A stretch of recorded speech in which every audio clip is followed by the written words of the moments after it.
네, 안녕하세요 여러분. 날씨로 알아보는 오전장 증시 현영입니다.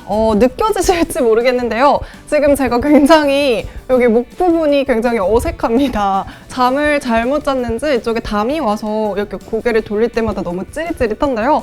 증시 기상도로 열정을 불태우는 동안에는 아픔이 싹 사라질 것만 같은 기분이라서 오늘은 조금 서둘러서 진행을 해보려고 합니다. 네, 그럼 10월 22일 증시 기상도 시작할게요. 근데 진짜 딱 방송하자마자 약간 안 아픈 거 같아요. 아무튼 먼저 맑은 날씨를 보여주고 있는 지역에는 삼성 바이오로직스 그리고 대한과학 위치해 있고요. 보합권에는 제주항공과 카스, 흐린 지역에는 유테크 위치해 있습니다. 전체적인 종목을 한눈에 볼 수 있도록 표로 정리해봤습니다. 화면으로 살펴보시죠. 네, 먼저 삼성 바이오로직스로 증시 기상도 문을 열어볼게요. 어제는 삼성 바이오로직스의 실적 발표가 있었습니다. 삼성 바이오로직스의 19년 9월 영업이익률은 13%였는데요. 이번 분기에는 21%를 기록했습니다. 네, 영업이익률을 자세하게 살펴볼게요. 매출은 2,746억 원으로 전년 동기 대비 49% 증가했고요. 영업이익도 565억 원으로 139% 증가하면서 전체적으로 실적이 좋아진 것을 확인할 수 있습니다.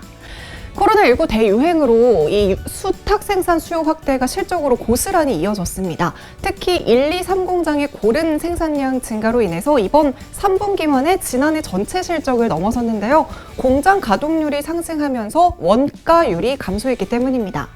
삼바의 대규모 공장과 수탁 생산 능력으로 코로나19 치료제의 생산 기지로서의 역할을 정말 잘 수행해 왔습니다. 이에 따라 10월 말에는 미국 최대 바이오 클러스터 가운데 한 곳인 샌프란시스코에 위탁 개발과 연구 개발 센터를 열고 글로벌 시장 진출을 본격화하면서 신사업 모델을 구축한다는 계획도 세우고 있습니다. 이어서 대한과학입니다. 코로나19와 독감이 함께 유행할 수 있는 이 시기에 독감 백신을 맞는 사람들이 점점 증가하고 있습니다. 하지만 독감 백신을 맞고 의식불명에 빠져서 사망한 사람들이 속속 나오고 있는데요. 벌써 전국에 11명째입니다. 이 사망한 사람들 가운데 대부분이 기저질환이 없는 건강한 사람이었다는 점인데요. 아직 정확한 원인이 밝혀지지는 않은 상황에서 역학조사가 이루어지고 있습니다. 다양한 추측이 나오고 있는 가운데 콜드체인이라는 용어가 자주 언급이 되고 있습니다. 이 백신 콜드체인은 백신을 최적의 상태로 유지해서 유통하기 위해 이용되는 온도 제어 환경을 뜻하고 있습니다. 이 온도가 일정 범위 밖으로 벗어나면 콜드체인이 끊겼다라고 표현을 하기도 합니다.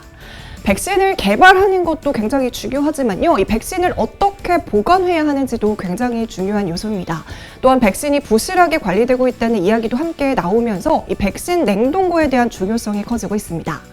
여기에 대한과학이 주목을 받고 있는데요. 초저온 냉동고와 같은 고부가 가치 위주의 프리미엄급 연구용 실험 장비를 생산 중에 있고요. 이 코로나19 의료기기 관련주로 주목을 받고 있습니다. 대한과학의 초저온 냉동고는 영하 80도 이하의 온도를 정밀하게 유지시킬 수 있습니다. 또한 혈청이나 항체, 세포 및 각종 의료 샘플의 보관을 위해서 사용되는 필수적인 의료 장비를 갖추고 있는 만큼 어제도 상한가에 도달하기도 했습니다. 지금까지는 백신 개발이 최우선이라고 생각을 해왔습니다. 하지만 이런 사고들이 나오면서 백신 개발 이후 단계에 대한 종목들도 함께 영향을 받고 있는 것 같습니다. 이번에는 보합권에 위치한 제주항공입니다. 저비용 항공사들이 중국 노선 운항을 재개하기 시작했습니다. 그중 제주항공도 오늘부터 8개월 만에 인천과 하얼빈 노선 운항을 재개하는데요. 코로나19 사태 장기화에도 중국에 입국하려는 국내 기업인과 교민 그리고 다양한 수요가 넘치고 있기 때문입니다.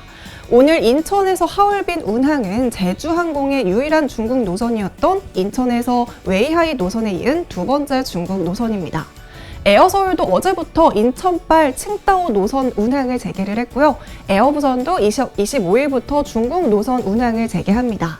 물론 코로나19 사태 직전이었던 84개였던 것에 비하면 20배 수준에 불과합니다. 하지만 수요가 빠르게 늘고 있다는 게 항공사들의 분석입니다. 코로나 위험이 아직도 도사리고 있지만요. 이 중국행 비행기에 탑승하는 승객은 출발 72시간 전까지 지정 검사기관인 유전자 증폭 검사를 완료해서 검사 음성 증명서를 제출하는 것을 원칙으로 한다고 합니다. 이번 제주항공의 중국발 노선의 운항 재개로 현지 교민이나 기업인 그리고 유학생들의 이동 편의가 늘어날 것이라고 기대되고 있습니다. 네, 이어서 카스입니다. 맥주 카스 아니고요. 이 공기청정기 테마주의 종목이죠. 카스가 코로나19를 99.99% 살균 가능한 실시간 바이러스 살균기 카스 에어메디를 선보인다는 소식에 주목을 받고 있습니다. 카스는 지난 8월 피톤치드 전문 기업인 숲에온과 실시간 바이러스 살균기 헬스케어 사업 제휴를 위한 업무 협약을 체결했다고 데일리 아저씨에서 언급을 했던 적이 있었습니다. 업무 협약 이후에 새롭게 선보이는 제품인데요. 카스 에어메디에 사용되는 피톤치드 용액은 여러 종의 식물에서 채취한 자연 유래성 성분과 주정 알코올로만 이루어져 있어서 인체에는 무해하고 살균과 탈취 효과가 굉장히 뛰어나다는 것이 특징입니다. 신제품 출시로 인한 매출 확대 기대감이 반영이 되고 있습니다. 마지막으로 유테크입니다. 유테크가 계속해서 급락세를 보이고 있습니다. 바로 전환사채 납입금을 받지 못한다는 것이 주가의 악재로 작용했기 때문입니다. 유테크는 지난 6월 발행을 결정한 권면 총액 60억 원 규모의 13회차 전환사채 납입금을 받지 못하고 있습니다. 원래는 8월 말에 납입금을 받을 예정이었지만요. 벌써 3차례나 미뤄진 상황이라 계속된 납입을 연기 우려에 주가도 함께 급락세를 보이고 있는 모습입니다. 네, 지금까지 증시기상도 김전이었습니다. 여러분 오늘도 좋은 하루 보내세요.